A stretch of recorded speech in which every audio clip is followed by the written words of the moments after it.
How to Roleplay a Warlock Patron Part 8. The Undead. Recently I've been talking a lot about, role-playing non-evil Warlock patrons, trying to add a little bit of moral, ethical diversity to the pool. Let's take all of that back, because we're undead now. Not that you can't possibly play, a good or even a neutral undead. They could be ghosts, they could be revenants, all that kind of stuff.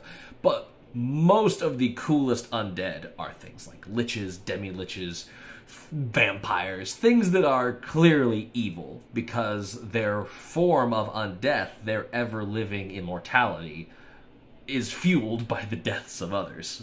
Liches are like a clear option here, but I would encourage you to tiptoe into the realm of mummies, because they can be super, super cool as an undead patron as well. And also just sort of Egyptian flavor is fantastic and deserves more of a presence in fantasy. It's why I do enjoy the world of Galarian from Pathfinder a lot, because they have an excellent country region based on Egyptian lore called Osirian, I think.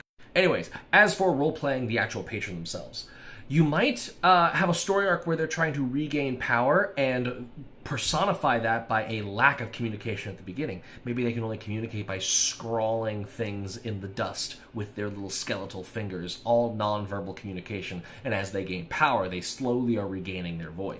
Echoes of Brendan Fraser's The Mummy. And even though these patrons are likely evil, remember that their evil is operating on a longer timeline. They've got centuries under their belt. They can afford a few years to go by. So this Warlock is really just advancing their goals, perhaps in small ways, not necessarily leaps and bounds. Although balance that against the classic writer's, guidance of, if this is not the most interesting part of the story, why aren't you telling that? Make sure that this Warlock is contributing meaningfully to the patron's goals. If you're looking for evil that can align with good, so that it's not the patron versus the party at some point, which is a classic but a little bit tired, I would encourage you to look at Vlaakith, the Githyanki Lich Queen. After all, the Githyanki hate the Mind Flayers, who are a classic evil enemy in D&D, and so would be on the side of good, in a manner of speaking, even though she is definitely a Lich. Resting Lich face. Oh, that was bad. Forgive me, I'm a dad. But you can apply that logic to a lot of different undead. Remember that evil doesn't necessarily mean mustache twirling all the time. Their schemes could involve giving things to the good guys, advancing the cause of good or neutrality or law in the universe, so that in the long run, the chips fall in their favor.